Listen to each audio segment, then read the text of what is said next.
server, as a lighthouse factory. So going forward, just like Dr. Peng said that, we leverage NVIDIA, work very closely on the Omniverse. How you're going to reduce your cycle time, how you're going to drive high accuracy, high efficiency, high consistency for your operation when we have more than 200 campuses for the same product, Omniverse.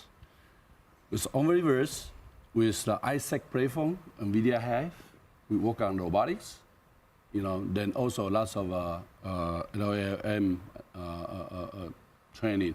Then we can keep moving forward to duplicate. Then we can do simulation, we can do validation, we can do decision making. At the end, we measure everything before we deployment. You're a pretty good Omniverse salesman, by the way. Oh, really? Because I'm doing that. I have a whole bunch of team doing this because got it. The thing is, we faced challenge before. Now we see the solution. So we need to adopt invented solution to resolve the all issue we have, right? So we can overcome. Yeah, so we can overcome the challenges coming along the way. Yeah, thanks. A lot of good insight, and I always like to hear about the use cases, and you to bring a lot of use cases. Yeah. And next question is to Peter. I think we have some discussion yesterday or a few days ago, right? Yes. So could you tell us how is the partnership with the NVIDIA simulation accuracy and also help to accelerate the development of robot solutions? Of course, sure. Just right after Brent just mentioned, we are so pleased and thanks to the NVIDIA-related USD and that so wonderful universal scenery descriptor that connect all different kind of tools that we are using for the old times, but nowadays all connect together. And just like we just discussed, how Isaac Sim can help us. How Isaac Sim can help us. For example, we do the kinematics of the robots for long times, but that is not enough. It must integrate with the necessary critical process who really makes the product come true together. And again, together with Omniverse, not only Isaac Sim, but also Isaac Gym, that we can pair processing much speeder because pair processing and the speed can be double and double. And also, one very critical, important secret is, can we do the machine for producing the product at the beginning? Not wait until the prototype almost complete. That could be too late already. Okay. So we are appreciating the Omniverse supplied a world foundation model and that the Q-Curious can support multi-user at the same time in the same space. And can duplicate to the other. For example, when you are designing product, maybe you are too busy, no time, but we can see what you are doing and then we can consider, okay, we know what Brady is thinking right now, so we have to match, synchronized, cooperate, concurrent engineering at the same time. So, mention about again what Jensen just mentioned, the cost is very important, the productivity is important, and also the cycle time is very important. And we are wondering if we can secure the quality. That means what? Do the right thing right at the first time. So if we can do the job well at the beginning, together, synchronized. It's an idea before, but nowadays, thanks to Omniverse, we have the chance to do it together at the beginning. Then we can synchronize from time to time to make the unnecessary waste down to the minimum. So how about the speed? Must be very fast, right? Yeah, yeah. The world is changing. And efficiency. Accelerations, so we need to be flexible and quick. So about, for example, our company's robot. I start my first job 40 years ago for robots, very, very old time. And I start from industrial robot, collaborative robot. Our depot collaborative robot is not only a robot, but much more important, it's a solutions that can really solve the end customer's problem, not only motions, but process. And thanks again to Omniverse, the simulations becomes much more real. You mentioned the accuracy. How can we do it? Not only kinematics, but the dynamics. How about you thinking the skin, the material, the all kinds of physical that we cannot identify so clear before. And also at the same time, we used to do a lot of process simulation, for example, by using ANSYS. Nowadays, that all can be connected with Omniverse, or even just do it in Omniverse. So a lot of challenge coming, but still I believe together with Omniverse, we can conquer so many things. Not only the machine, not only the production line, but the whole factory.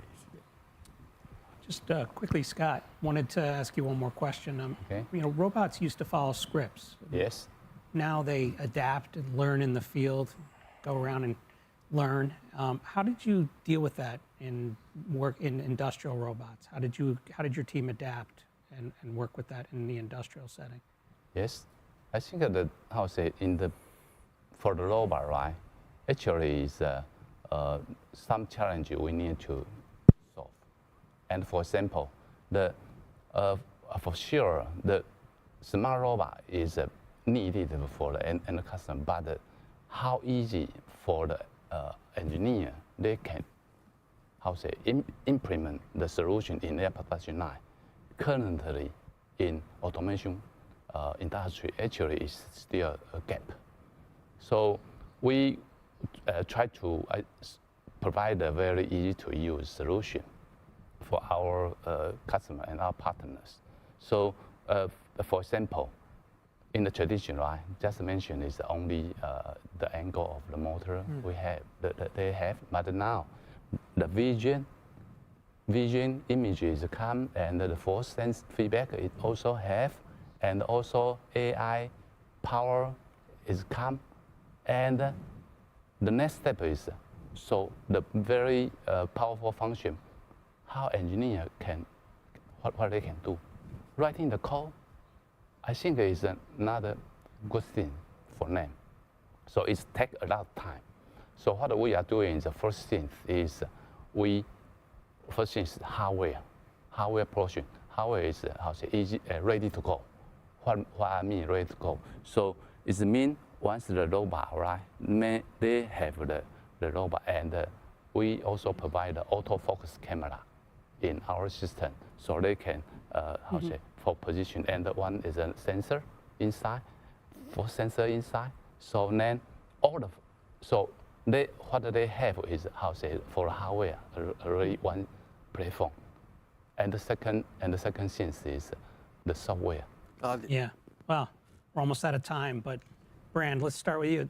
Wanted to see what you're excited that maybe Jensen could say today. What are you excited about? We'll go down the line. We really appreciate you being here. Yeah, I think this is the AI era, very important. So back to us.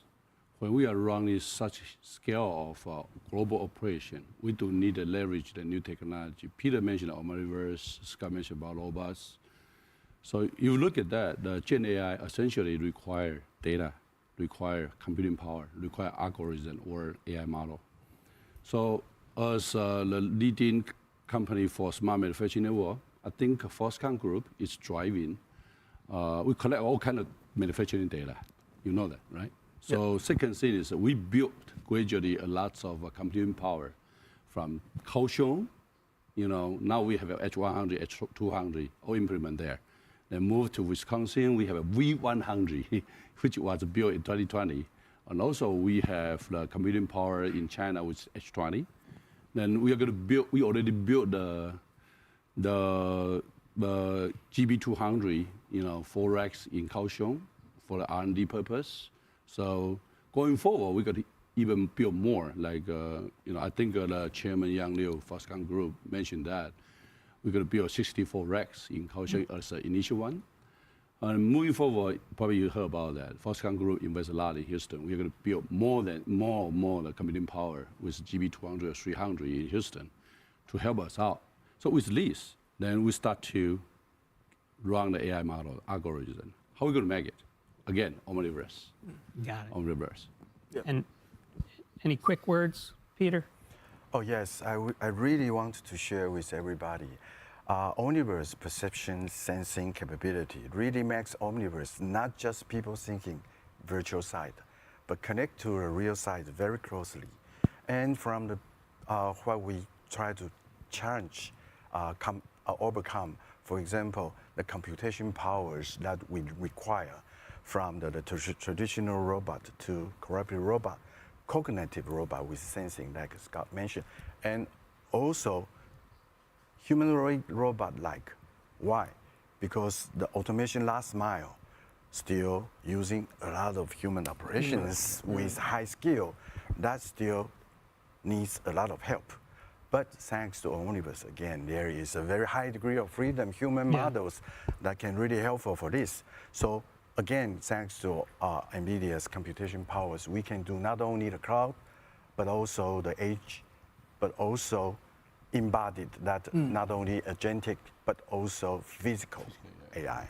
And thanks to everybody again, hope we can fight for a better future. Thank you. Great. Thanks a lot. Yeah, go ahead. So actually, the next generation in the future for the COBA, right? Reasoning and planning is very important. Now it's so currently we use the Omniverse, the Cosmos. Yep. As I said, so the foundation model, like the cool motion, that's a foundation model, and we are use, and we also generate the genetic data, SMG. Now we are trying, and we are modify the AI model currently. So we hope in near future we will have more capability for example, reasoning and planning for the COBOL. I think you will. I think you will. Thanks a lot. Thanks to all of you for joining us. That was great. Well, what a great session. So Brady, you're a local AI expert and Foundry. What did you think about what was going on, what you heard today? Yeah, I think it's a critical point, especially in Taiwan, because we are the center of the chip productions and also system productions, and a lot of robot vendors are working with Nvidia. So I think it's a good opportunity for Taiwanese companies to start in the robotics industry. Yeah. And Ben, how about you? Being a respected AI research analyst in the world of finance, what stood out to you? I think, Brady, I'm really impressed by how fast people are moving in Taiwan, all these partners, and what it takes from NVIDIA's side to integrate all these partners, manage all these relationships, and move at this speed, and then bring along all these partners who are moving really fast as well. You can see it with Dell and Asus and Quanta and all the folks we spoke to are moving so fast. I've never seen it like this in order to keep up with Jensen's speed of light. And it's amazing. And I'm really looking forward to what he says today. And I think this community here in Taiwan I can feel it after being here a few days. It's so strong in terms of, the pride in what NVIDIA is doing and the desire to work with this company. It's very impressive. And I think that, today, what is really clear is that he's a very strong ecosystem here in Taiwan and both globally, and everybody's looking forward to what he has to say to drive the industry forward. We were lucky enough to hear a lot about robotics today, which is one of the next frontiers, but there's a lot of other things I think he's going to say, and it's going to pull this whole island forward, and it's really exciting to see. Yes. So I wanted to also just say thank you all for joining us here at NVIDIA GTC Live at COMPUTEX. The countdown is on to Jensen's keynote. It's coming up really soon. And as you see, people are still filing in. So we got to get to our seats, and Brady and I got to get moving. Thanks for watching. I can't wait to see the keynote from Jensen.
智慧就是这样制成的。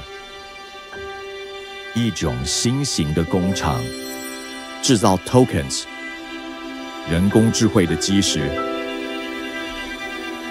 tokens 开拓了一个新领域，带人们步入非凡世界，孕育无限的可能。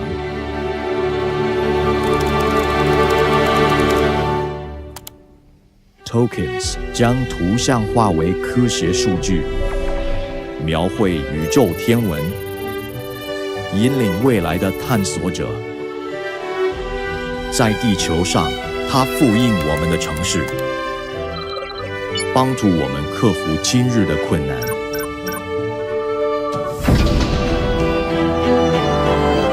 tokens 揭发物理定律，让我们更快抵达目的地。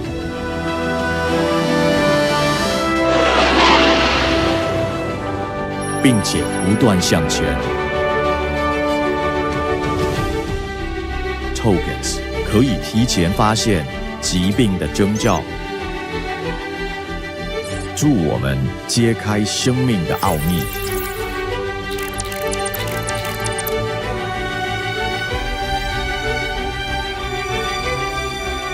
他们研究人体动作，协助我们达到最佳状态，还将现实带入虚拟世界。他们助我们精进技能。有瑕疵的电路板在右边，需要我帮你拿去修理吗？好的，谢谢。tokens 不仅教会机器人如何行动，还给世界带来欢乐。请把这些送到护理站，为我们提供助力。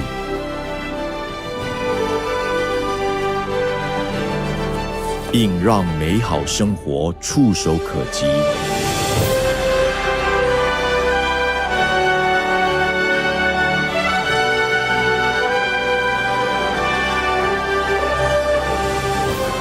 让我们携手并进，勇敢探索人类未曾想象的可能。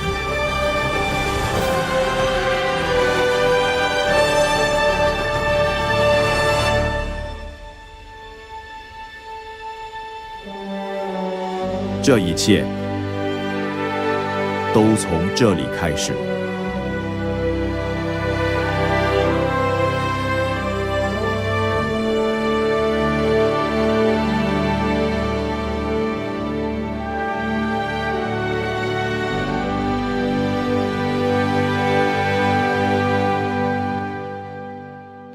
女士们、先生们，欢迎 Nvidia 创办人暨执行长黄仁勋先生。Welcome to the stage, Nvidia founder and CEO, Jensen Huang.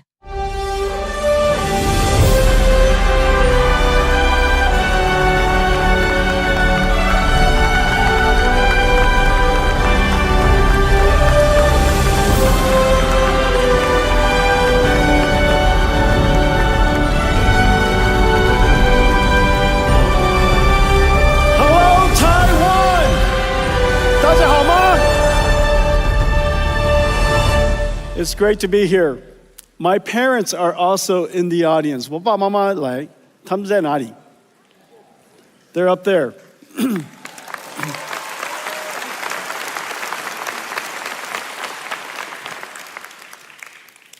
Nvidia has been coming to Taiwan for over 30 years. This is the home of many of our treasured partners and dear friends.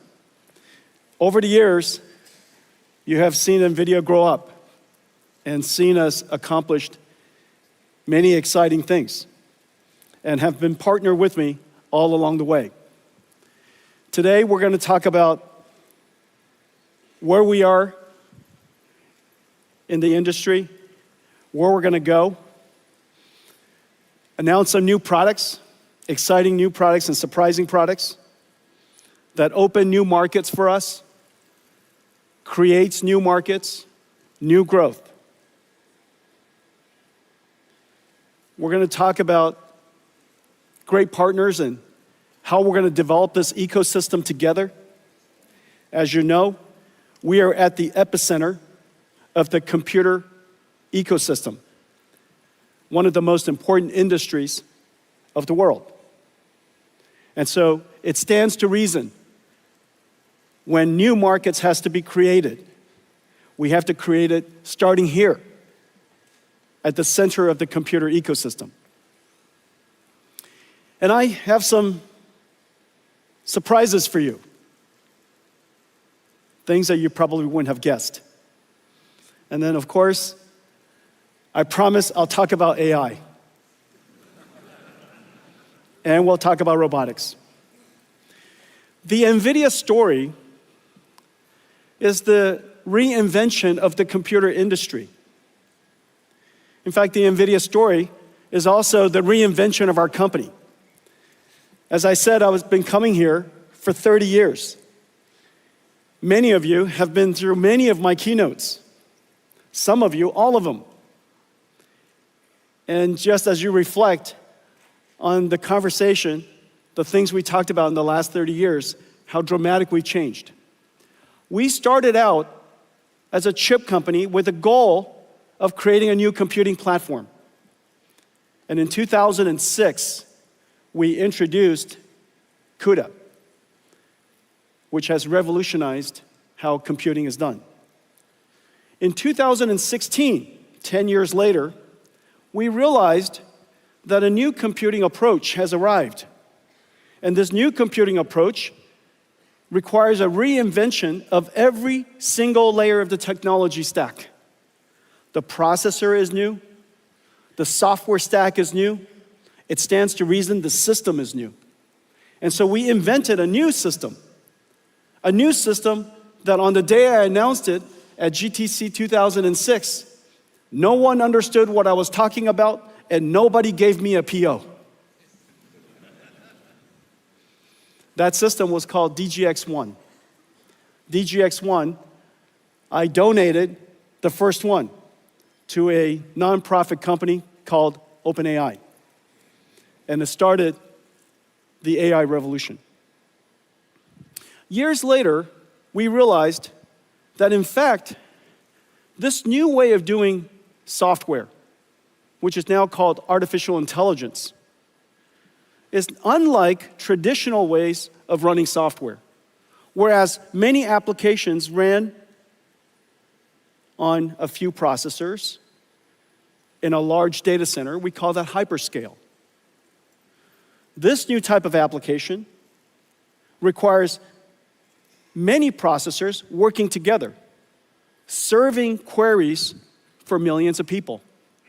And that data center would be architected fundamentally different. We realized there were two types of networks. One for north-south, because you still have to control the storage, you still have to have a control plane, you still have to connect to the outside. But the most important network was going to be east-west. The computers talking to each other to try to solve a problem. We recognized the best networking company in east-west traffic for high-performance computing, large-scale distributed processing, a company that was very dear to our company and very close to our heart, a company called Mellanox, and we bought them 5 years ago, 2019. We converted an entire data center into one computing unit.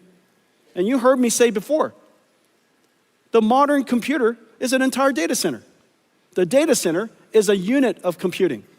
No longer just a PC, no longer just a server. The entire data center is running one job. And the operating system would change. NVIDIA's data center journey is now very well known. Over the last 3 years, you've seen some of the ideas that we're shaping and how we are starting to see our company differently. Over the last 3 years, you've seen some of the ideas that we're shaping and how we are starting to see our company differently.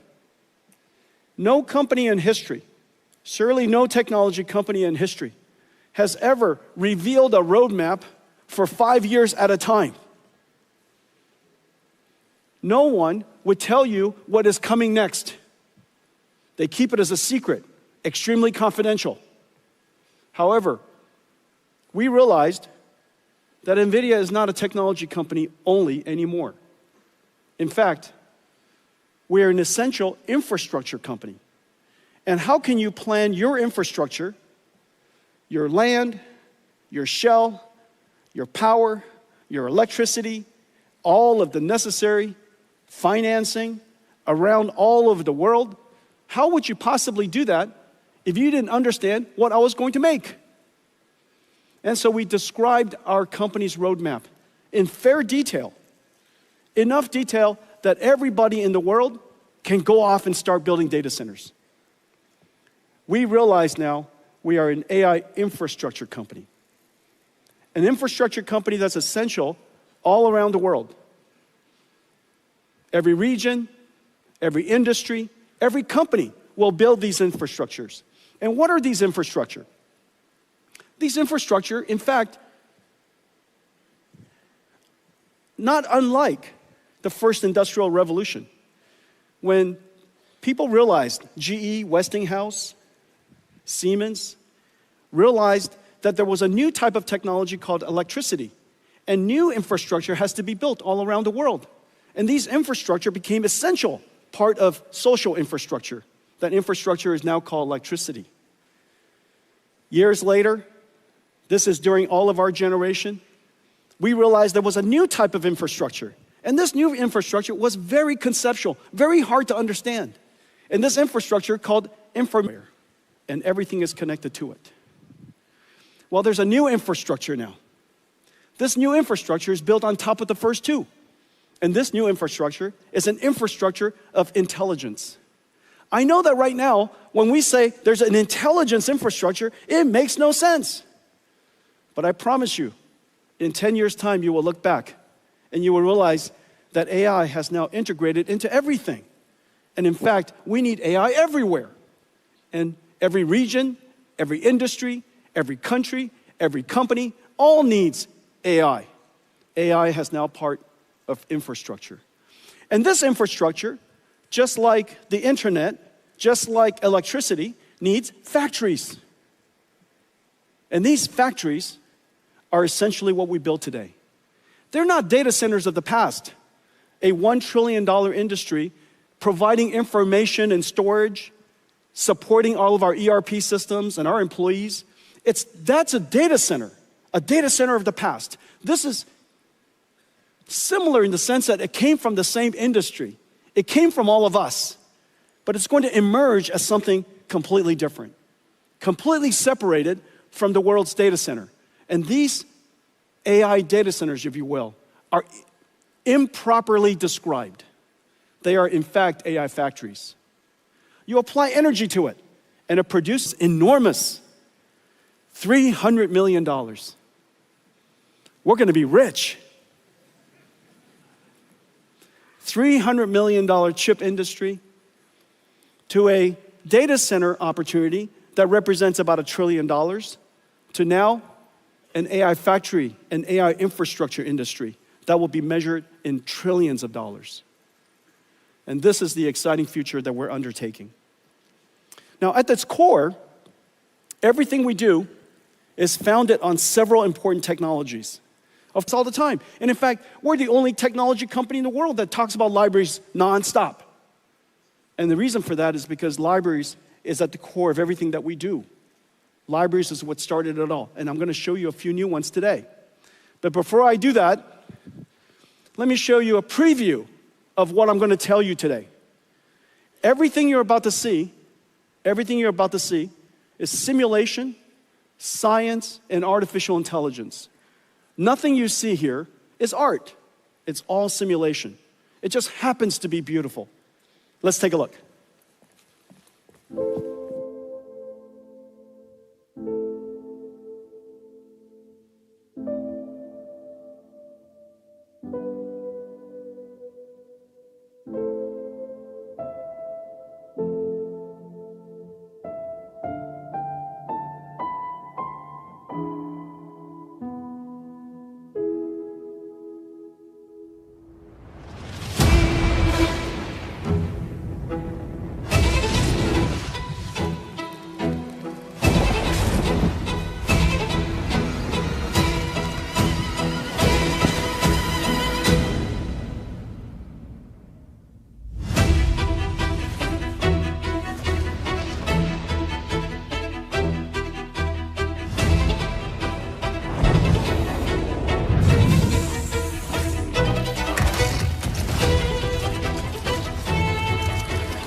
This is real-time computer graphics I'm standing in front of. This is not a video, this is computer graphics. It's generated by GeForce. This is a brand new GeForce 5060, RTX 5060. And this is from ASUS. My good friend Johnny is in the front row. And this is from MSI. And we took this incredible GPU and we shrunk it in here. Does that make any sense? See, this is incredible. And so this is MSI's new laptop with 5060 in it. GeForce brought CUDA to the world. Right now what you're seeing is every single pixel is ray traced. How is that possible that we're able to simulate photon and deliver this kind of frame rate at this resolution? Well, the reason for that is artificial intelligence. We're only rendering 1 out of 10 pixels.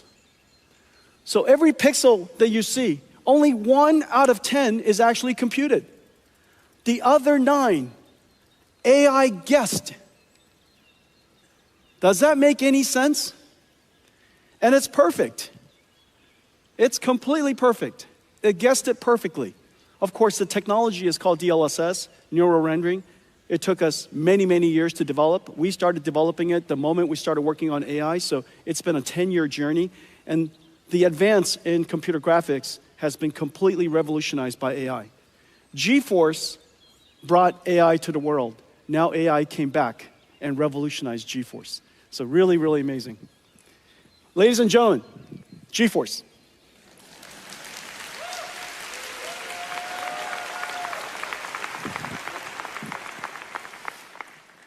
You know, when you're CEO, you have many children.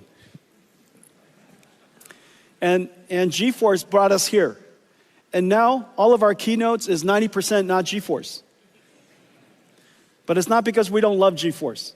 GeForce RTX 50 series just had its most successful launch ever, the fastest launch in our history. And PC gaming is now 30 years old. So that tells you something about how incredible GeForce is.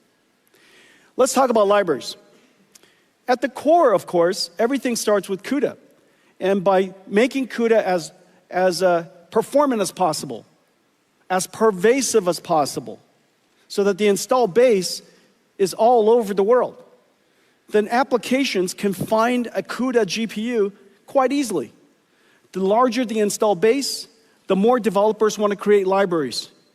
The more libraries, more amazing things are done, better applications, more benefits to users, they buy more computers.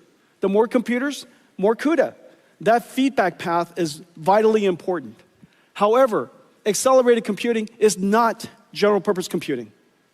General purpose computing, write software, everybody writes it in, Python or C or C++, and you compile it. The methodology for general purpose computing is consistent throughout.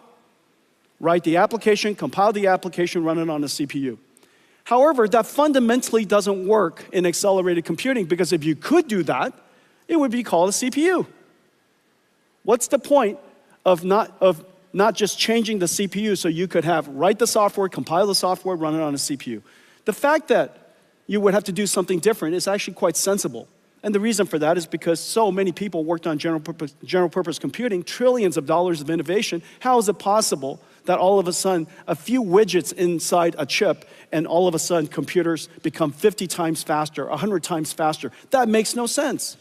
And so the logic that we applied is that we could accelerate applications if you understood more about it. You can accelerate applications if you were to create an architecture that are better suited to accelerate, to run at the speed of light, 99% of the runtime, and even though it's only 5% of the code, which is quite surprising. Most applications, small parts of the code consumes most of the runtime. We made that observation, and so we went after one domain after another. I just showed you computer graphics. We also have numerics. This is CuPy numeric. This is CuPy is the most pervasive numerical library. Arial and Shona. Arial is the world's first GPU accelerated radio signal processing for 5G and 6G. Once we make it software-defined, then we can put on top of it AI. So now we could bring AI to 5G and 6G. Parabricks for genomics analysis, Mo9 for medical imaging, Earth-2 for weather prediction, Quantum for quantum classical computer architectures and computer systems, equivariance and tensor, contraction of tensor mathematics, Megatron. This whole row, this whole column here consists of all of our deep learning and all of our libraries necessary for training as well as inference for deep learning. This revolutionized computing. And it all started with all these libraries. Not just CUDA, but cuDNN. On top of cuDNN, there was Megatron. Megatron, then TensorRT LLM, and then now lately, this brand new operating system for large AI factories, Dynamo. cuDF for data frames like Spark and SQL. Structured data can be accelerated as well. cuML, classical machine learning. Warp, a Pythonic framework for describing CUDA kernels, incredibly successful. cuOpt, mathematical operations, optimizations, things like traveling salesperson, the ability to optimize highly constrained, large number of variables, type of problems like supply chain optimization. This is an incredible success. I'm very excited about cuOpt, cuDSS and cuSparse for sparse structure simulators. Those are used for CAE and CAD, fluid dynamics, finite element analysis, incredibly important for EDAs and CAE industry. And then, of course, cuLitho, one of the most important libraries for computational lithography. Mask making could easily take a month. And that mask making process is extremely computationally intensive. And now with cuLitho, we could accelerate that computation by 50 times, 70 times. As a result, this is going to set the stage, open the world for applying AI to lithography in the future. We have great partners here. TSMC is using cuLitho quite extensively. ASML, Synopsys, excellent partners working with us in cuLitho. So the libraries themselves is what makes it possible for us, one domain of application after another domain of science, after another domain of physics, to be able to accelerate those applications. But it also opens up markets for us. We look at particular regions and particular markets and we say, that area could really be important to transform to the new way of doing computing. If general purpose computing, after all these years, has run its course, why hasn't it run its course in every single industry? So one of the most important industries, of course, is telecommunications. Just as the world's cloud data centers have now become software-defined, it stands to reason communication should also be software-defined. And so that's the reason why we've taken now some 6 years to refine and optimize a fully accelerated radio access network, RAN stack, that does incredible performance. For data rate per megawatt, or data rate per watt, we are now on par with the state-of-the-art ASICs. And so once we could do that, once we could achieve that level of performance and functionality, then after that we can layer on top AI. And so we have great partners here. You could see SoftBank and T-Mobile, Indosat and Vodafone are doing trials. Nokia, Samsung, Kyocera are working with us on the full stack. Fujitsu and Cisco are working on the systems. And so now we have the ability to introduce the idea of AI on 5G or AI on 6G along with AI on computing. We're doing that with quantum computing. Quantum computing is still at the noisy, intermediate scale quantum, called NISQ. However, there are many, many good applications we could already start to do. And so we're excited about that. We're working on a quantum classical or quantum GPU computing platform. We call it CUDA-Q, working with amazing companies around the world. GPUs could be used for pre-processing and post-processing, for error correction, for control. And so in the future, I predict that all supercomputers will have quantum accelerators, all have quantum QPUs connected to it. And so a supercomputer would be a QPU with QPUs and GPUs and some CPUs. And that would be the representation of a modern computer. So working with a lot of great companies in this area. AI. 12 years ago, we started with perception. AI models that can understand patterns, recognize speech, recognize images. That was the beginning. The last 5 years, we've been talking about generative AI, the ability for AI to not just understand, but to generate. And so it could generate from text to text. We use that all the time in ChatGPT. Text to images, text to video, video to text, images to text. Almost anything to anything, which is the really amazing thing about AI, that we've discovered a universal function approximator, a universal translator. It can translate from anything to anything else if we can simply tokenize it, represent the bits of information. Well, now we have reached a level of AI that's really important. Generative AI gave us one-shot AI. You give it text, and it gives you text back. That was 2 years ago when we first engaged ChatGPT. That was the big, amazing breakthrough. You give it text, and it gives you text back. It predicts the next word, predicts the next paragraph. However, intelligence is much more than just what you've learned from a lot of data that you've studied. Intelligence includes the ability to reason, to be able to solve problems that you've not seen before, to break it down step by step, to maybe apply some rules and theorems to solve a problem you've never seen, to be able to simulate multiple options and weigh its benefits.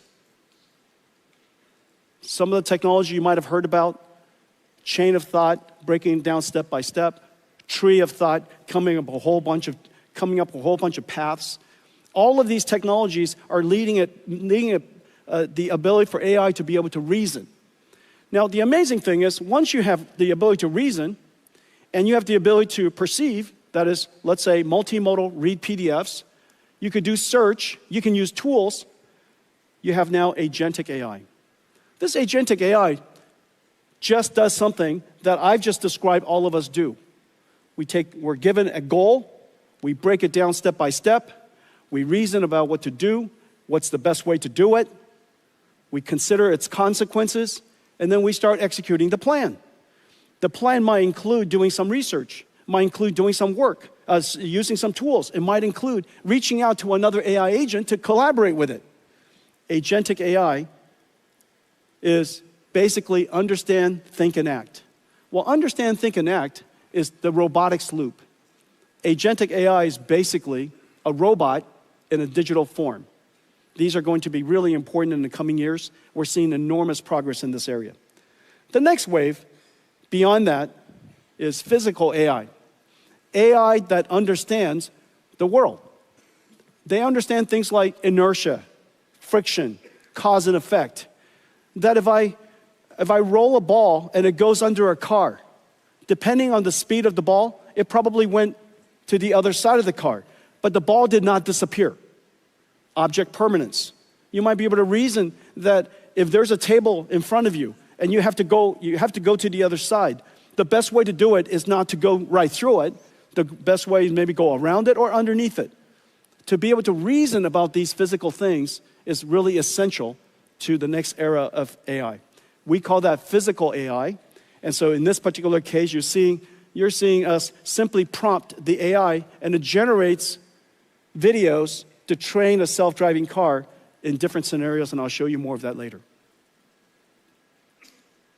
That's a dog. It said, generate me a dog, generate me one with a bird, with people. And it started out with the image on the left.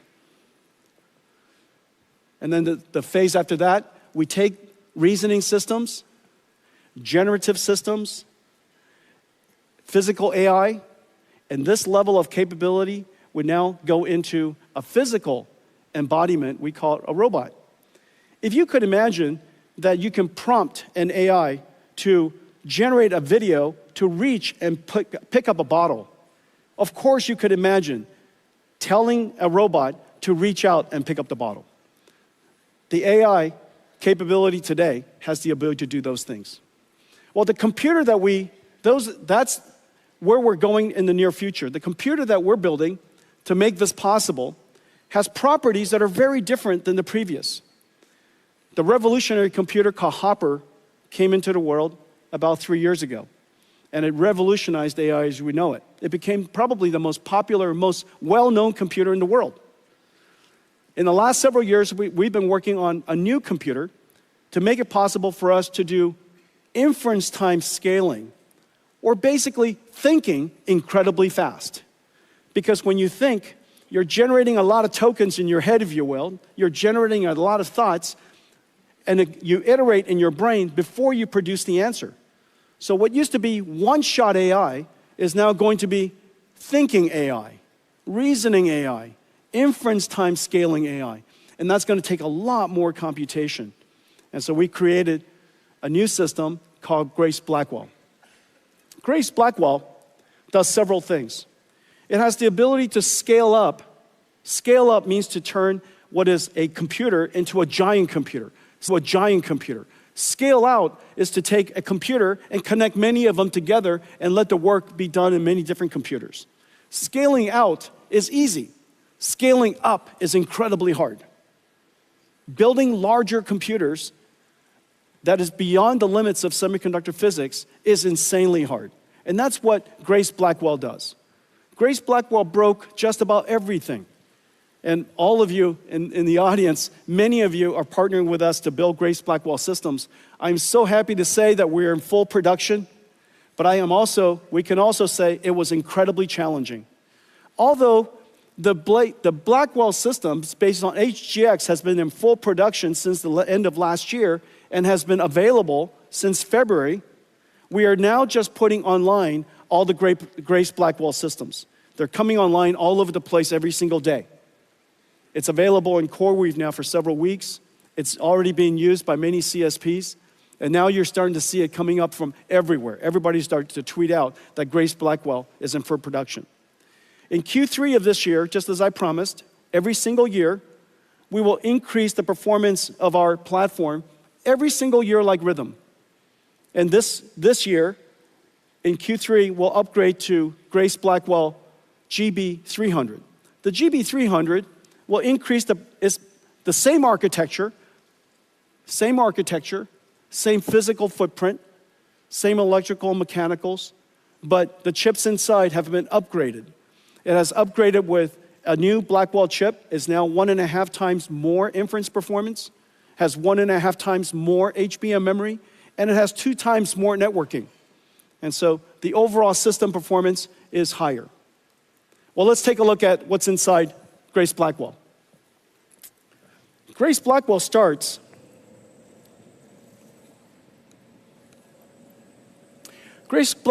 with this compute node. This compute node right here, this is one of the compute nodes. This is what the last generation looks like, the B200. This is what B300 looks like. Notice right here in the center, same systems and same chassis. And so this is the Grace Blackwell GB300 system. It's 1.5 times more inference performance. The training performance is about the same, but the inference performance is 1.5 times more. Now this particular system here is 40 petaflops, which is approximately the performance of the Sierra supercomputer in places that entire supercomputer. 4,000 times increase in performance in 6 years. That is extreme Moore's law. Remember, I've said before that AI, Nvidia has been scaling computing by about 1 million times every 10 years. And we're still on that track. But the way to do that is not just to make the chips faster. There's only a limit to how fast you can make chips and how big you can make chips. In the case of Blackwell, we even connected 2 chips together to make it possible. TSMC worked with us to invent a new CoWoS process called CoWoS-L that made it possible for us to create these giant chips. But still, we want chips way bigger than that. And so we had to create what is called NVLink. This is the world's fastest switch. This NVLink here, right here, is 7.2 terabytes per second. 9 of these go into that rack. And those 9 switches are connected by this miracle. This is quite heavy. That's because I'm quite strong. I made it look so light, but this is 70 pounds. And so this is the NVLink spine. 2 miles of cables, 5,000 cables structured, all coaxed, impedance matched, and it connects all 72 GPUs to all of the other 72 GPUs across this network called NVLink switch. 130 terabytes per second of bandwidth across the NVLink spine. So just put in perspective, the peak traffic of the entire internet, is 900 terabits per second. One NVLink spine across this 9 of these NVLink switches, so that every single GPU can talk to every other GPU at exactly the same time. This is the miracle of GB200. And because there's a limit to how far you can drive SerDes, this is as far as any SerDes has ever driven. From chip, this goes chip, this goes chip to the switch, out to the spine, to any other switch, any other chip, all electrical. And so that limit caused us to put everything in one rack. And that one rack is 120 kilowatts, which is the reason why everything has to be liquid cooled. We now have the ability to disaggregate the GPUs out of one motherboard, essentially, across an entire rack. And so that entire rack is one motherboard. That's the miracle. Completely disaggregated, and now the GPU performance is incredible, the amount of memory is incredible, the networking bandwidth is incredible, and now we can really scale these out. Once we scale it up, then we can scale it out into large systems. And notice almost everything NVIDIA builds are gigantic. And the reason for that is because we're not building data centers and servers, we're building AI factories. This is CoreWeave, this is Oracle Cloud. The power density of each rack is so great, they have to put them further apart so that the power density could be distributed. But really, in the end, we're not building data centers, we're building AI factories. And this is the XAI, Colossus factory. This is Stargate, 4 million square feet, 4 million square feet, 1 gigawatt. And so just think about this factory here. This 1 gigawatt factory is probably going to be about, $60 to $80 billion. Out of that $60 to $80 billion, the electronics, the computing part of it, these systems are $40, $50 billion of it. And so these are gigantic factory investments. The reason why people build factories is because you know the answer. The more you buy,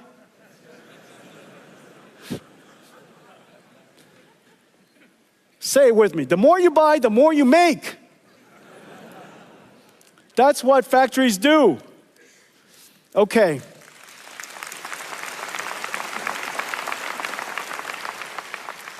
The technology is so complicated. And in fact, just looking at it here, you still cannot get the deep appreciation of the amazing work that's being done in all of our partners and all of the companies here in the audience in Taiwan. And so we made you a movie. I made you a movie. Take a look. Blackwell is an engineering marvel.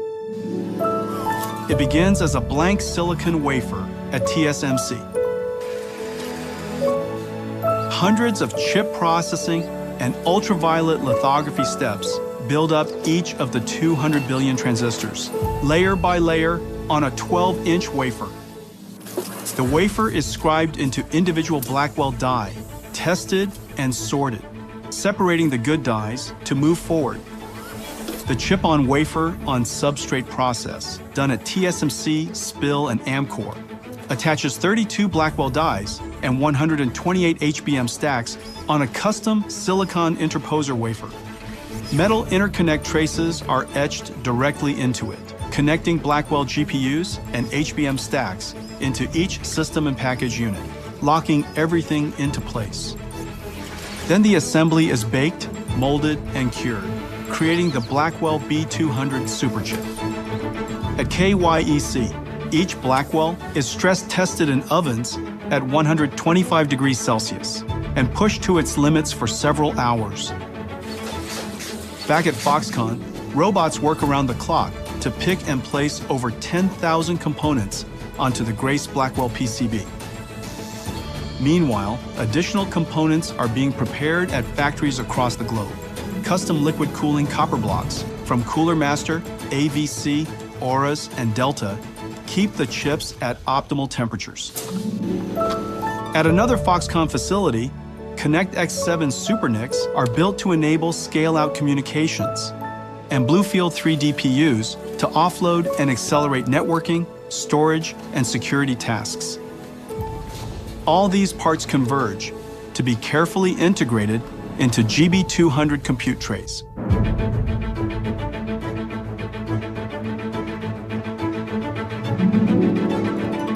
NVLink is the breakthrough high-speed link that Nvidia invented to connect multiple GPUs and scale up into a massive virtual GPU. The NVLink switch tray is constructed with NVLink switch chips, providing 14.4 terabytes per second of all-to-all bandwidth.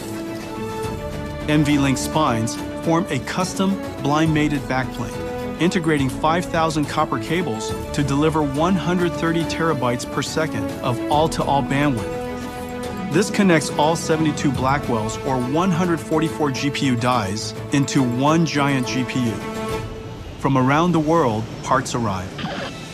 From Foxconn, Wistron, Quanta, Dell, Asus, Gigabyte, HPE, Supermicro, and other partners to be assembled by skilled technicians into a rack-scale AI supercomputer. In total, 1.2 million components, 2 miles of copper cable, 130 trillion transistors, weighing 1,800 kilograms.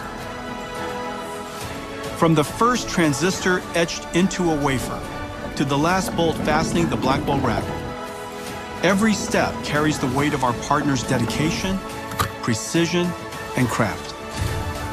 Blackwell is more than a technological wonder. It's a testament to the marvel of the Taiwan technology ecosystem.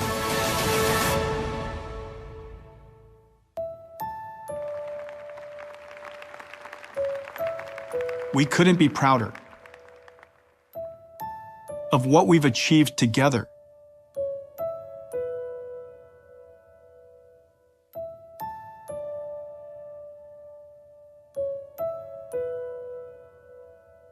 Thank you, Taiwan.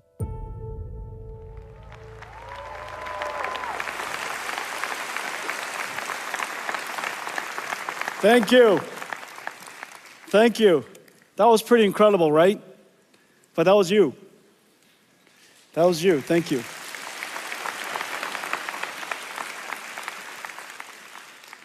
Well, Taiwan doesn't just build supercomputers for the world. Today, I'm very happy to announce that we're also building AI for Taiwan. And so today we're announcing that Foxconn, Taiwan, the Taiwanese government, Nvidia, TSMC, we're going to build the first giant AI supercomputer here for the AI infrastructure and the AI ecosystem of Taiwan. Thank you.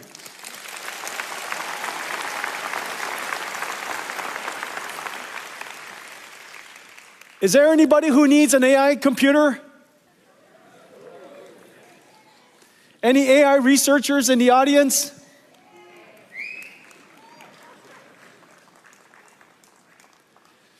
Every single student, every researcher, every scientist, every startup, every large established company, TSMC themselves does enormous amounts of AI and scientific research already. And so Foxconn does an enormous amount of work in robotics. I know that there are many other companies in the audience, I'm going to mention you in just a second, that are doing robotics research and AI research. And so having a world-class AI infrastructure here in in Taiwan is really important.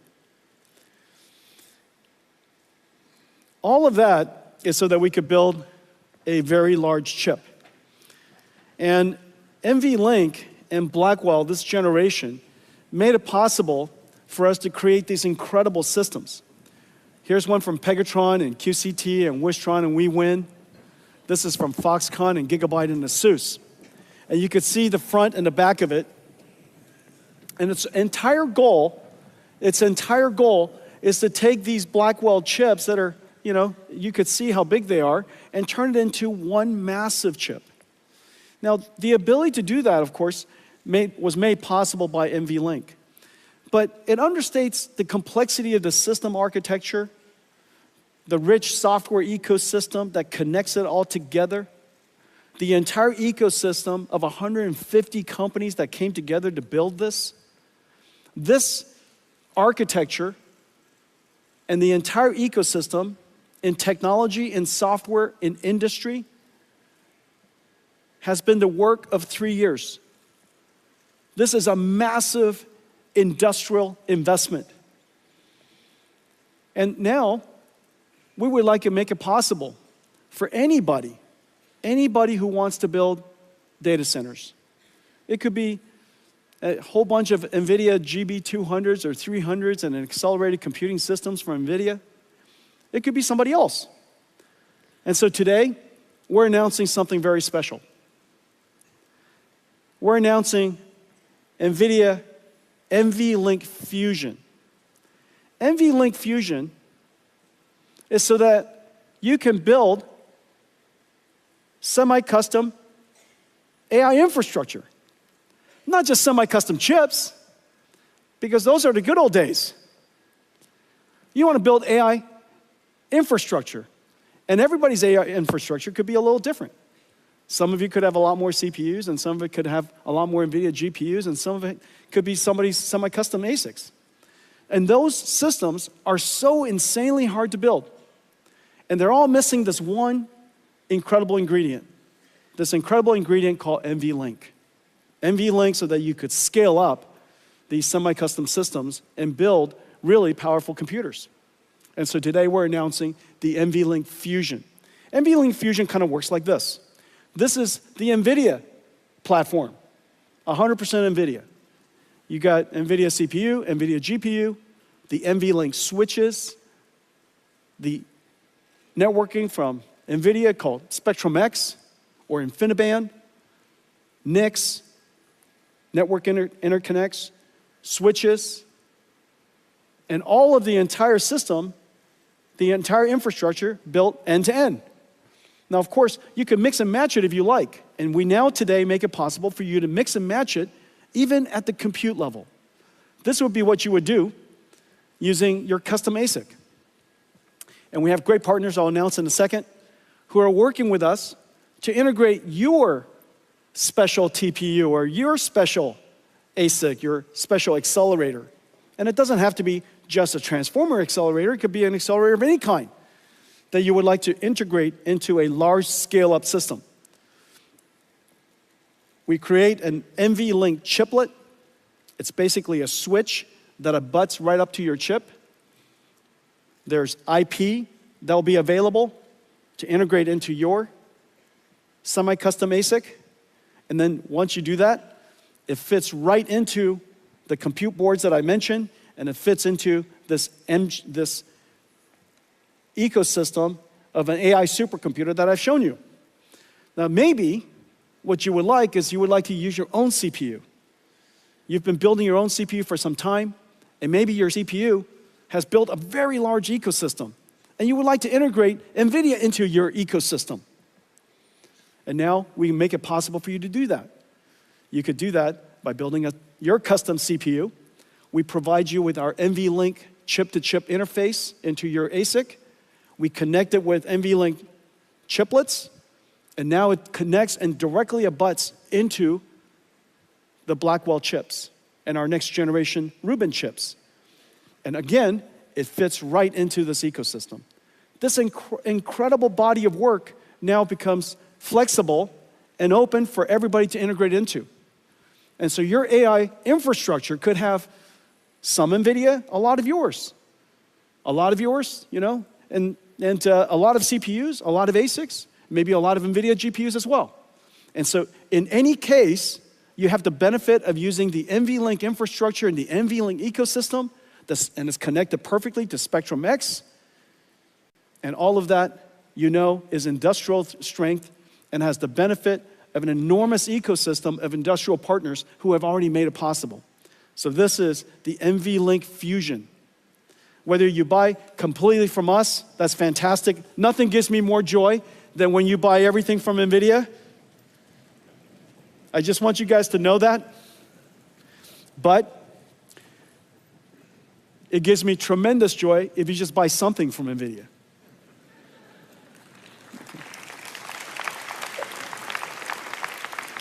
And so we have some great partners. L-Chip, Astera Labs, Marvell, and one of our great partners, MediaTek, are going to be partnering with us to work with ASIC or semi-custom customers, hyperscalers, who would like to build these things, or CPU vendors who would like to build these things, and they would be their semi-custom ASIC provider. We also have Fujitsu and Qualcomm who are building their CPUs with NVLink to integrate into our ecosystem. And Cadence and Synopsys, we've worked with them to transfer our IP to them so that they can work with all of you and make that IP available to all of your chips. So this ecosystem is incredible, but this just highlights the NVLink Fusion ecosystem. Once you work with them, you instantly get integrated into the entire larger NVIDIA ecosystem that makes it possible for you to scale up into these AI supercomputers. Now let me talk to you about some new product categories. As you know, I've shown you a couple of different computers. However, in order to serve the vast majority of the world, there are still some computers that are missing. And so I'm going to talk about them. But before I do that, I want to give you an update that, in fact, this new computer we call DGX Spark is in full production. DGX Spark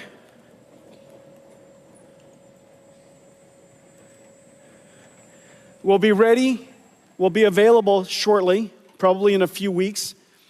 We have tremendous partners working with us: Dell, HPI, ASUS, MSI, Gigabyte, Lenovo. Incredible partners working with us. And this is the DGX Spark. This is actually a production unit. This is our version. However, our partners are building a whole bunch of different versions. This is designed for AI native developers. If you're a developer, you're a student, you're a researcher, and you don't want to keep opening up the cloud and getting it prepared, and then when you're done scrubbing it, okay? But you would just like to have your own, basically your own AI cloud sitting right next to you, and it's always on, always waiting for you.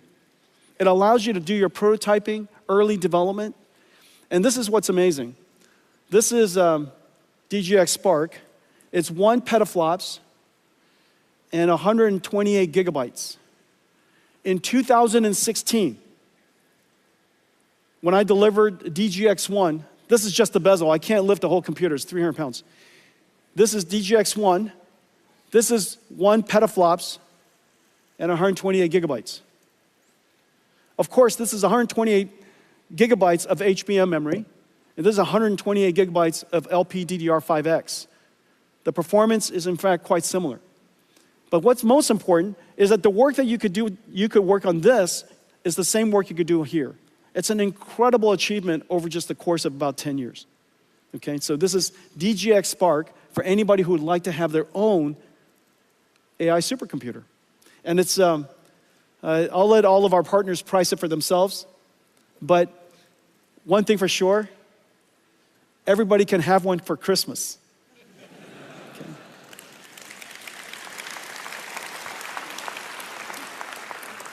Okay, I've got another computer I want to show you. If that's not enough, and you would still like to have your own personal, thank you, Janine. This is Janine Paul, ladies and gentlemen. If that one isn't big enough for you, here's one. This is another desk side. This is also going to be available from Dell and HPI, ASUS, Gigabyte, MSI, Lenovo. It'll be available from Box, from Lambda, amazing workstation companies. And this is going to be your own personal DGX supercomputer. This computer is the most performance you can possibly get out of a wall socket. You could put this in your kitchen, but just barely. If you put this in your kitchen and then somebody runs the microwave, I think that's the limit. And so this is the limit. This is the limit of what you can get out of a wall outlet. And this is a DGX station. The programming model of this and the giant systems that I showed you are the same. That's the amazing thing. One architecture, and this has the ability, enough capacity and performance to run a 1 trillion parameter AI model. Remember, Llama is Llama 70B. A 1 trillion parameter model is going to run wonderfully on this machine. Okay, so that's the DGX station. So now let's talk about, remember these systems are, thank you, Jenny. These systems are AI natives. They're AI native computers. They're computers built for this new generation of software. It doesn't have to be x86 compatible. It doesn't have to run traditional IT software. It doesn't have to run hypervisors. It doesn't have to run it doesn't have to run Windows. These computers are designed for the modern AI native applications. Of course, these AI applications could be APIs that can be called upon by the traditional and the classical applications. But in order for us to bring AI into a new world, and this new world is enterprise IT, we have to go back to our roots, and we have to reinvent computing and bring AI into traditional enterprise computing. Now, enterprise computing, as we know, is really 3 layers. It's not just the computing layer. It's compute, storage, and networking. It's always compute, storage, and networking. And just as AI has changed everything, it stands to reason that AI must have changed compute, storage, and networking for enterprise IT as well. Well, that lower layer has to be completely reinvented, and we're in the process of doing that. I'm going to show you some new products that opens up, unlocks enterprise IT for us. It has to work with the traditional IT industry, and it has to add a new capability. And the new capability for enterprise is agentic AI. Basically, digital marketing campaign manager, a digital researcher, a digital software engineer, digital customer service, digital chip designer, digital supply chain manager, digital versions, AI versions of all of the work that we used to do. And as I mentioned earlier, agentic AI has the ability to reason, use tools, work with other AIs. So in a lot of ways, these are digital workers. They're digital employees. The world has a shortage of labor. We have a shortage of workers. By 2030, by about 30 to 50 million shortage. It's actually limiting the world's ability to grow. And so now we have these digital agents that can work with us. 100% of NVIDIA software engineers now have digital agents working with them so that they can help them, assist them in developing better code and more productively. And so in the future, you're going to have this layer, that's our vision. You're going to have a layer of agentic AIs, AI agents. And so what's going to happen to the world? What's going to happen to enterprise? Whereas we have HR for human workers, we're going to have IT becoming the HR of digital workers. And so we have to create the necessary tools for today's IT industry, today's IT workers, to be able to manage, improve, evaluate a whole family of AI agents that are working inside their company. And so that's the vision of what we want to build. But first, we have to reinvent computing. Remember what I said. Enterprise IT works on x86. It runs traditional software, such as hypervisors from VMware or IBM Red Hat or Nutanix. It runs a whole bunch of classical applications. And we need to have computers that do the same thing while it adds this new capability, called Agent AI. And so let's take a look at that.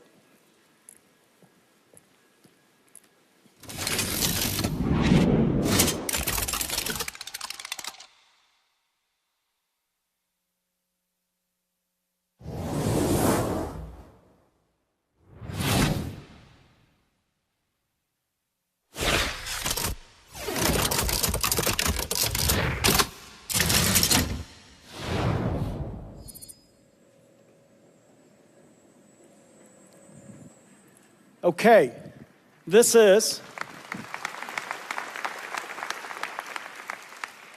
the brand new RTX Pro Enterprise and Omniverse server. This server can run everything. It has x86, of course. It can run all of the classical hypervisors. It runs Kubernetes in those hypervisors. So the way that your IT department wants to manage your network and how they want to manage your clusters and orchestrate workload works exactly the same way.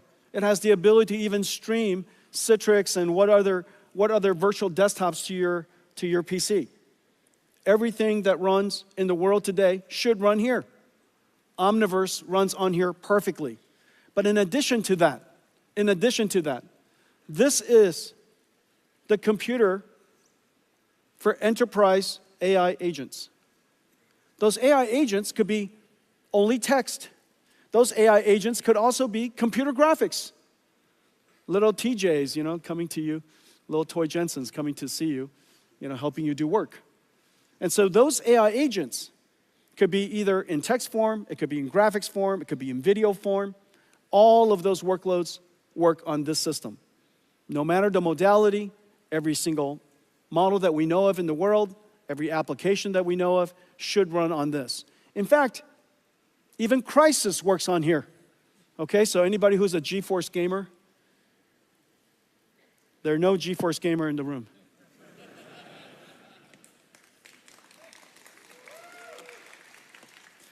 Okay, what connects these 8 GPUs, the new Blackwell RTX Pro 6000s, is this new motherboard. This new motherboard is actually a switched network. CX8 is a new category of chips. It's a switch first, networking chip second. It's also the most advanced networking chip in the world. This is now in volume production, CX8. In the CX8, you plug in the GPUs. The CX8s are in the back. PCI Express connected here. CX8 communicates between them. And the networking bandwidth is incredibly high at 800 gigabits per second.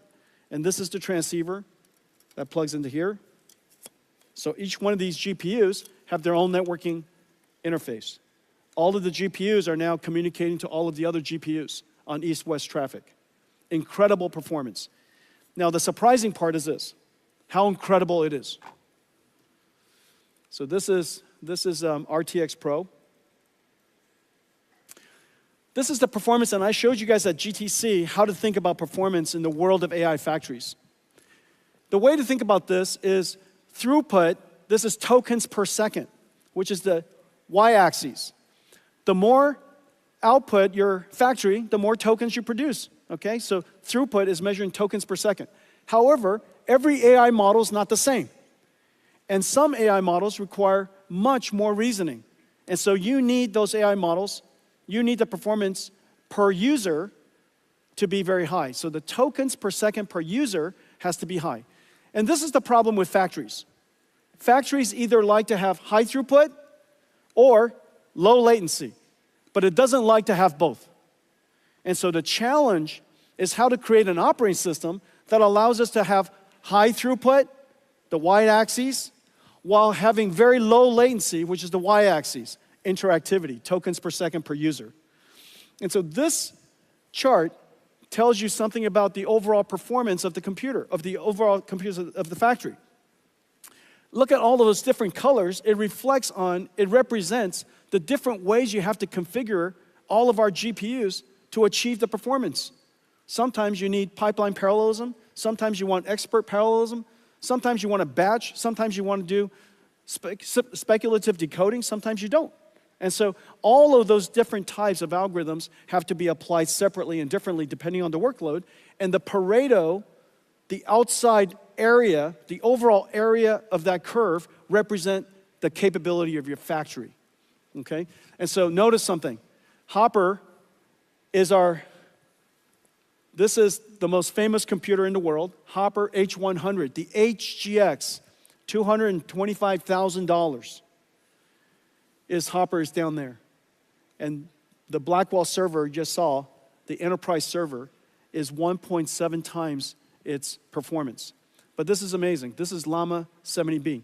This is DeepSeek R1. DeepSeek R1 is 4 times. Now the reason for that, of course, the DeepSeek R1 has been optimized, and DeepSeek R1 is genuinely a gift to the world's AI industry. The amount of computer science breakthrough is really quite significant and has really opened up a lot of great research for researchers in the United States and around the world. Everywhere I go, DeepSeek R1 has made a real impact on how people think about AI and how think about inference and how to think about reasoning AIs. They've made a great contribution to the industry and to the world.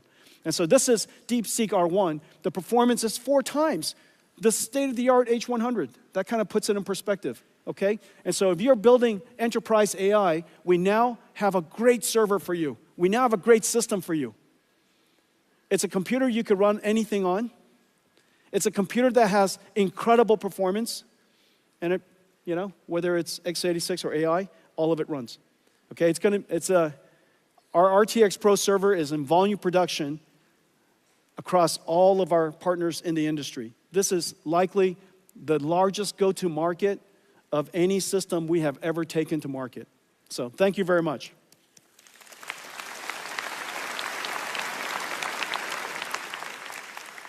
The compute platform is different.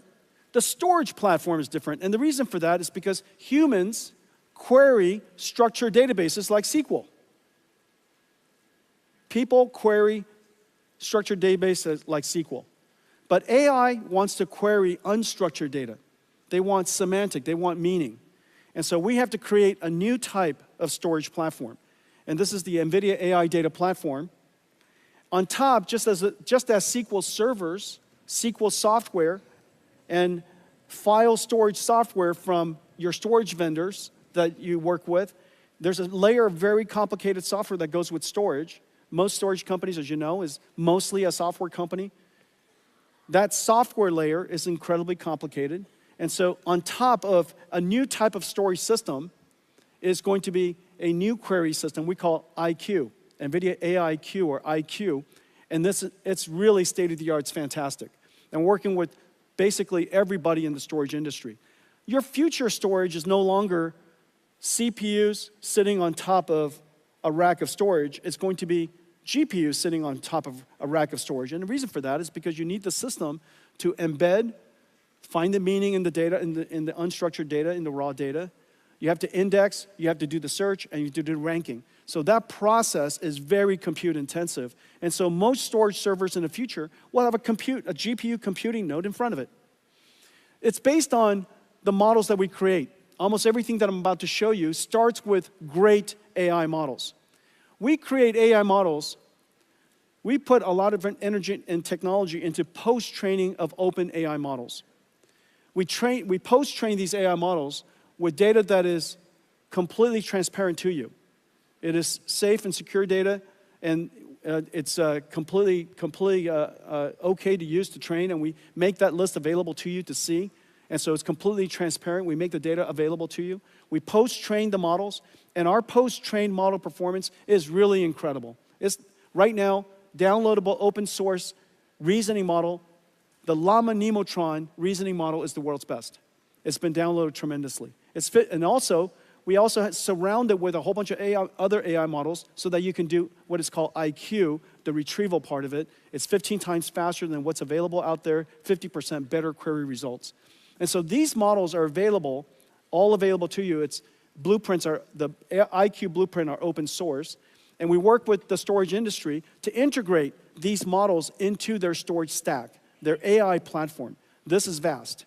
This is what it looks like. I'm not going to go into it. I just want to give you a texture of the AI models that are integrated into their platform. Let's take a look at what VAST has done. Agentic AI changes how businesses use data to make decisions. In just 3 days, VAST built a sales research AI agent using the Nvidia IQ blueprint and its accelerated AI data platform. Using NeMo Retriever, the platform continuously extracts, embeds, and indexes data for fast semantic search. First, the agent drafts an outline, then taps into CRM systems, multimodal knowledge bases, and internal tools. Finally, it uses Llama Nematron to turn that outline into a step-by-step sales plan. Sales planning that took days now starts with an AI prompt and ends with a plan in minutes. With VAST's accelerated AI data platform, organizations can create specialized agents for every employee.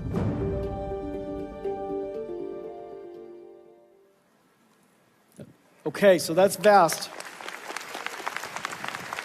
Dell has a great AI platform, one of the world's leading storage vendors.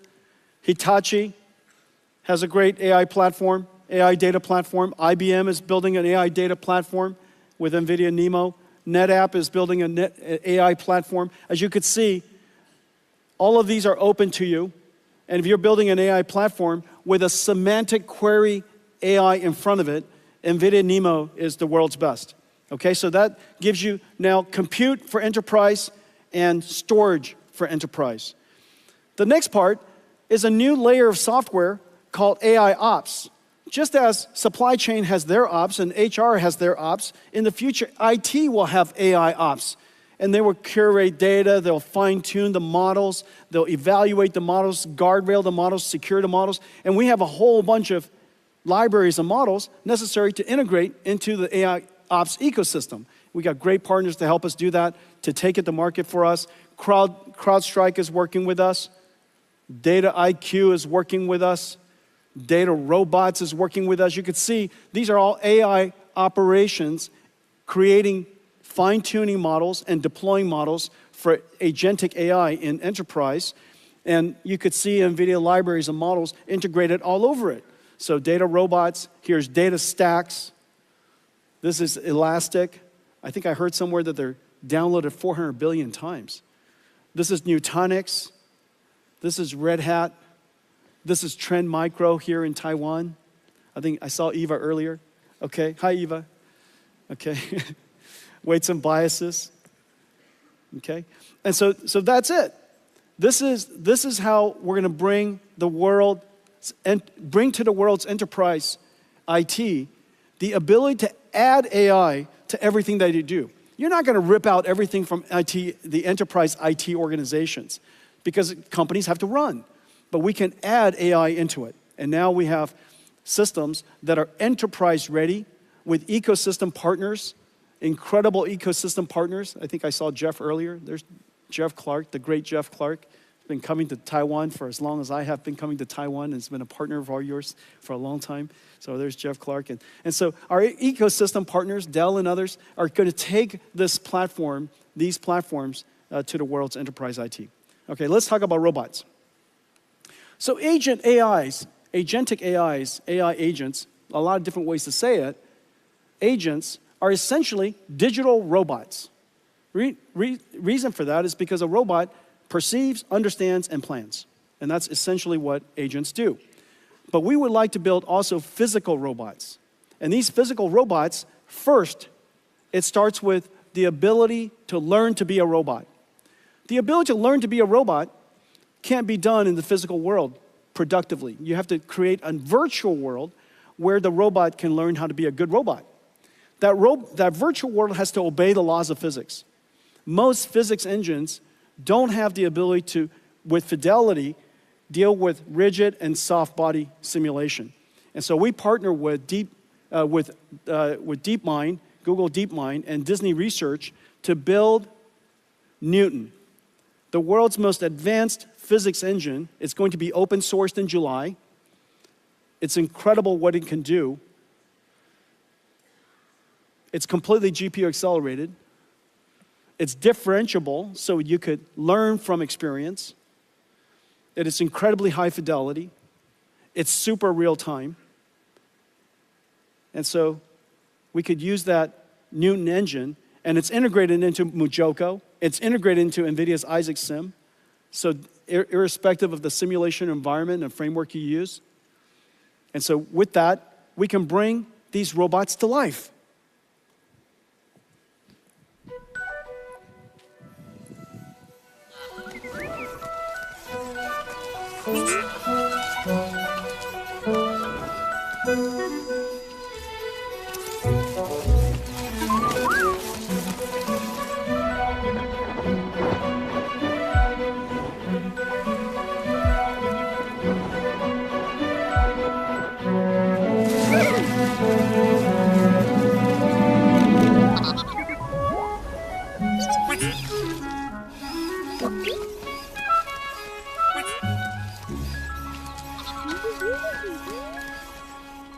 Who doesn't want that? I want that. Can you imagine one of those little ones or a few of them running around the house, chasing your dogs, driving them crazy? And so, did you see what was happening? It wasn't an animation, it was a simulation. And he was slipping and sliding in the sand, in the dirt. All of it was simulated. The software of the robot is running in the simulation. And so it wasn't animated, it was simulated.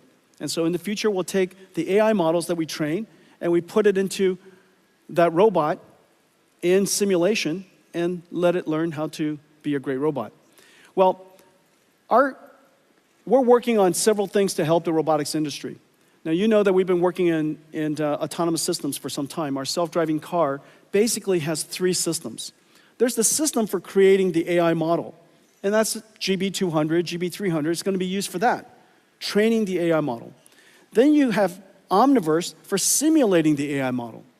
And then when you're done with that AI model, you put that model, the AI, into the self-driving car. Okay, this year we're deploying Mercedes around the world, our self-driving car stack, end-to-end stack. But we create all of this, and the way we go to market is exactly the same that we work everywhere else. We create the entire stack, we open the entire stack, and for our partners, they use whatever they want to use. They could use our computer and not our library. They could use our computer, our library, and also our runtime. However much you would like to use, it's up to you, because there's a lot of different engineering teams and different engineering styles and different engineering capabilities. We want to make sure that we provide our technology in a way that makes it as easy as possible for everybody to integrate NVIDIA's technology. You know, like I said, I love it if you buy everything from me, but just please buy something from me. Okay. Very practical. And so we're doing exactly the same thing in robotic systems, just like cars. And so this is our Isaac Groot platform. The simulation is exactly the same as Omniverse. The training system is the same. When you're done with the model, you put it inside this Isaac Groot platform. An Isaac Groot platform starts with a brand new computer called Jensen Thor. This is just started in production. It is an incredible processor. Basically, a robotic processor goes to self-driving cars, and it goes into a humanoid robotic system. On top is an operating system we call NVIDIA Isaac. The NVIDIA Isaac operating system is the runtime. It does all of the neural network processing, the sensor processing, pipelines all of it, and deliver actuated results. And then on top of it, pre-trained models that we created with an amazing robotics team that are pre-training these models. And all the tools necessary in creating this, we make available, including the model. And so today we're announcing that Isaac Groot N1.5 is now open sourced. And it's open to the world to use. It's been downloaded 6,000 times already.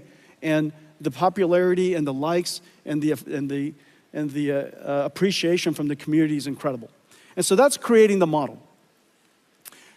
We also open the way we created the model. The biggest challenge in robotics is, the biggest challenge in AI overall is what is your data strategy? And your data strategy has to be, that's where a great deal of research and a great deal of technology goes into. In the case of robotics, human demonstration, just like we demonstrate to our children or a coach demonstrates to an athlete, you demonstrate using teleoperations. You demonstrate to the robot how to perform the task, and the robot can generalize from that demonstration, because AI can generalize and we have technology for generalization. You can generalize from that one demonstration other techniques, okay? And so what if you want to teach this robot a whole bunch of skills? How many different teleoperation people do you need? Well, it turns out to be a lot. And so what we decided to do was use AI to amplify the human demonstration systems. And so this is essentially going from real to real and using an AI to help us expand, amplify the amount of data that was collected during human demonstration to train an AI model. Let's take a look. The age of generalist robotics has arrived, with breakthroughs in mechatronics, physical AI, and embedded computing. Just in time, as labor shortages limit worldwide industrial growth. A major challenge for robot makers is the lack of large-scale, real, and synthetic data to train models.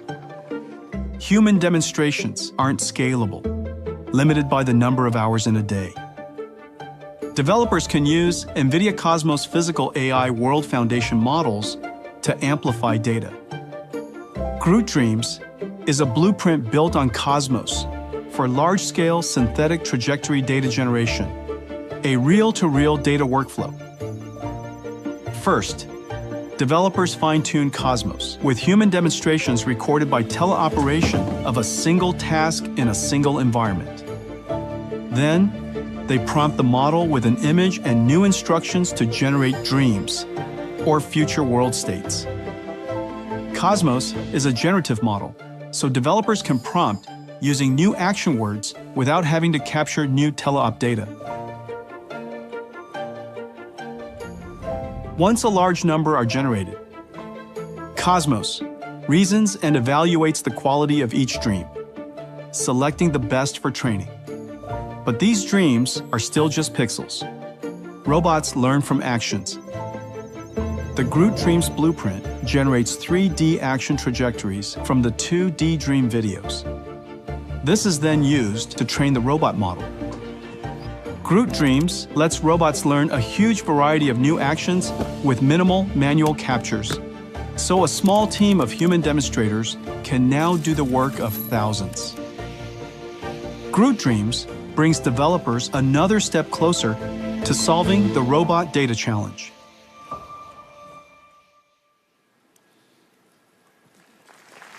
Is that great? So in order for robotics to happen, you need AI. But in order to teach the AI, you need AI. And so this is really the great thing about the era of agents, where we need a large amount of synthetic data generation, robotics, a large amount of synthetic data generation, and skill learning called fine-tuning, which is a lot of reinforcement learning, and enormous amount of compute. And so this is a whole era where the training of these AI, the development of these AI, as well as the running of the AI needs an enormous amount of compute. Well, as I mentioned earlier, the world has a severe shortage of labor. And the reason why humanoid robotics is so important is because it is the only form of robot that can be deployed almost anywhere brownfield. It doesn't have to be greenfield. It could fit into the world we created. It could do the tasks that we made for ourselves. We engineered the world for ourselves, and now we could create a robot that fit into that world to help us. Now, the amazing thing about human robotics is not just the fact that if it worked, it could be quite versatile. It is likely the only robot that is likely to work. And the reason for that is because technology needs scale. Most of the robotic systems we've had so far are too low volume. And those low volume systems will never achieve the technology scale to get the flywheel going far enough, fast enough, so that we're willing to dedicate enough technology into it to make it better. But humanoid robot, it is likely to be the next multi-trillion-dollar industry. And the technology innovation is incredibly fast. And the consumption of computing and data centers, enormous. But this is one of those applications that needs 3 computers. One computer is an AI for learning. One computer is a simulation engine where the AI can learn how to be a robot in a virtual environment, and then also the deployment of it. Everything that moves will be robotic. As we put these robots into the factories, remember, the factories are also robotic. Today's factories are so incredibly complex. This is Delta's manufacturing line, and they're getting it ready for a robotic future. It is already robotics and software defined, and now in the future there will be robots working in it. In order for us to create robots and design robots that operate as a fleet, as a team, working together in a factory that is also robotic, we have to give it Omniverse to learn how to work together. And that digital twin, you now have a digital twin of the robot, you have a digital twin of all of the equipment, you're going to have digital twin of the factory. Those nested digital twins are going to be part of what Omniverse is able to do. This is Delta's digital twin. This is WeWin's digital twin. Now, while you're looking at this, if you look at it too closely, you think that it's in fact photographs. These are all digital twins. They're all simulations. They just look beautiful. The image just looks beautiful, but they're all digital twins. This is Pegatron's digital twin. This is Foxconn's digital twin. This is Gigabyte's digital twin. This is Quanta's. This is Wistron's. TSMC is building a digital twin of their next fab. As we speak, there are $5 trillion of plants being planned around the world. Over the next 3 years, $5 trillion of new plants. Because the world is reshaping, because reindustrialization moving around the world, new plants are being built everywhere. This is an enormous opportunity for us to make sure that they build it well and cost effectively and on time. And so putting everything into a digital twin is really a great first step and preparing it for a robotic future. In fact, building that $5 trillion doesn't include a new type of factory that we're building. And even our own factories, we put in a digital twin. This is the Nvidia AI factory in a digital twin. Kaohsiung is a digital twin. They made Kaohsiung a digital twin. There are already hundreds of thousands of buildings, millions of miles of roads. And so, yes, Kaohsiung is a digital twin. Let's take a look at all of this. Taiwan is pioneering software-defined manufacturing. TSMC, Foxconn, Wistron, Pegatron, Delta Electronics, Quanta, WeWin, and Gigabyte are developing digital twins on Nvidia Omniverse for every step of the manufacturing process. TSMC with MedAI generate 3D layouts of an entire fab from 2D CAD and develop AI tools on CUOPT that can simulate and optimize intricate piping systems across multiple floors, saving months of time. Quanta, Wistron, and Pegatron plan new facilities and production lines virtually prior to physical construction, saving millions in costs by reducing downtime. Pegatron simulates solder paste dispensing, reducing production defects. Quanta uses Siemens Teamcenter X with Omniverse to analyze and plan multi-step processes.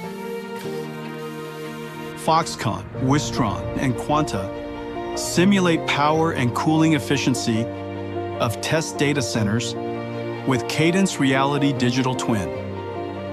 And to develop physical AI-enabled robots, each company uses its digital twin as a robot gym to develop, train, test, and simulate robots. Whether manipulators, AMRs, humanoids, or vision AI agents as they perform their tasks, or work together as a diverse fleet. And when connected to the physical twin with IoT, each digital twin becomes a real-time interactive dashboard. Pegatron uses Nvidia Metropolis to build AI agents who help employees learn complex techniques. Taiwan is even bringing digital twins to its cities. Linker Vision and the city of Kaohsiung use a digital twin to simulate the effects of unpredictable scenarios and build agents that monitor city camera streams, delivering instant alerts to first responders.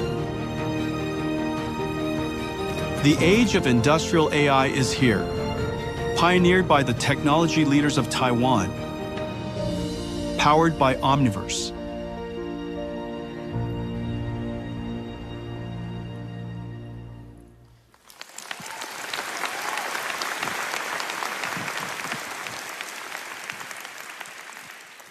My entire keynote is your work. It's so excellent.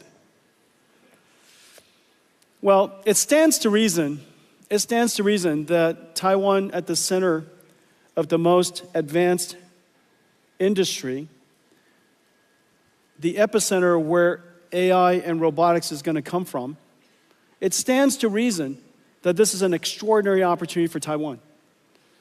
This is also the largest electronics manufacturing region in the world. And so it stands to reason that AI and robotics will transform everything that we do. And so it's really quite extraordinary that for one of the first times in history, that the work you do has revolutionized every industry, and now it's going to come back to revolutionize yours. At the beginning, I said that GeForce brought AI to the world, and then AI came back and transformed GeForce. You brought AI to the world. AI will now come back and transform everything that you do. It's been a great pleasure working with all of you. Thank you.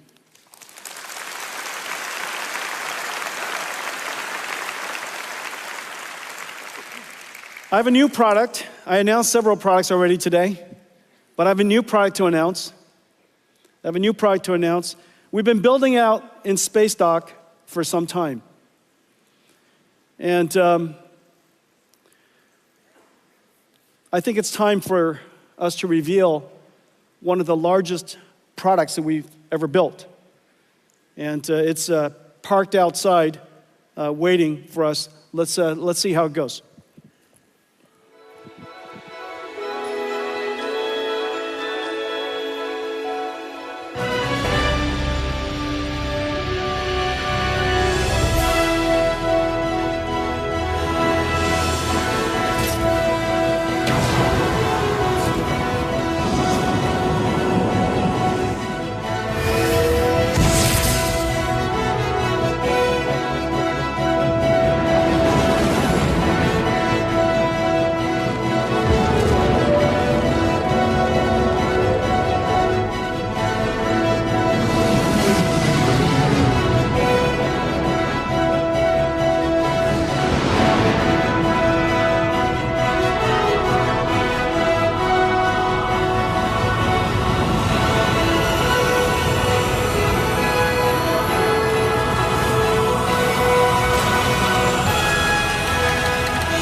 Nvidia Constellation.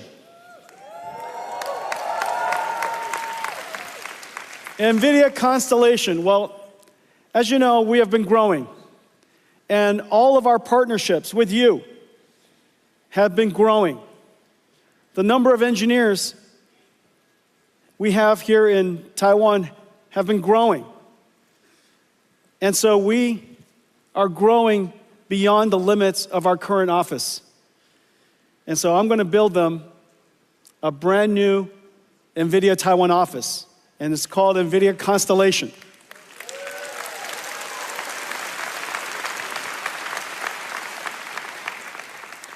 We've also been selecting the sites. We've been selecting the sites, and all of the mayors and all the different cities have been very kind to us. And I think we got some nice deals. I'm not sure. It seems quite expensive. But prime real estate is prime real estate. And so today, I'm very pleased to announce that NVIDIA Constellation will be at北投士林.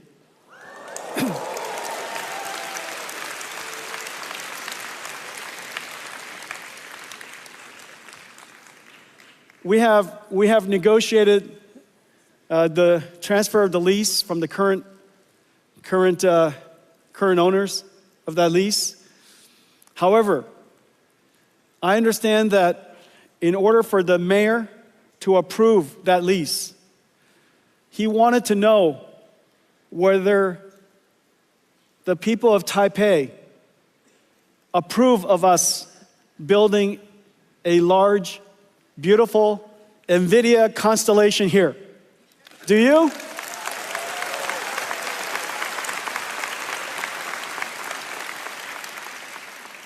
He also asked for you to call him. And so I'm sure you know his numbers. Everybody call him right away. Tell him that you think it's a great idea. So this is going to be NVIDIA Constellation. We're going to build it. We're going to start building as soon as we can. We need the office space. NVIDIA Constellation, 北投士林. Very exciting. Okay.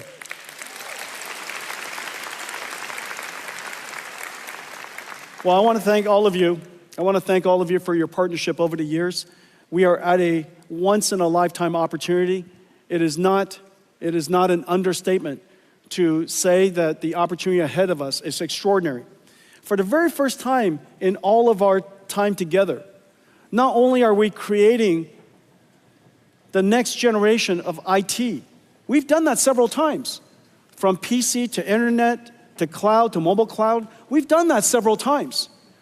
But this time, not only are we creating the next generation of IT, we are in fact creating a whole new industry. This whole new industry is going to expose us to giant opportunities ahead. I look forward to partnering with all of you on building AI factories, agents for enterprises, robots, all of you amazing partners building the ecosystem with us around one architecture. And so I want to thank all of you for coming today. Have a great COMPUTEX, everybody. 大家谢谢. Thank you. Thank you for coming. Thank you.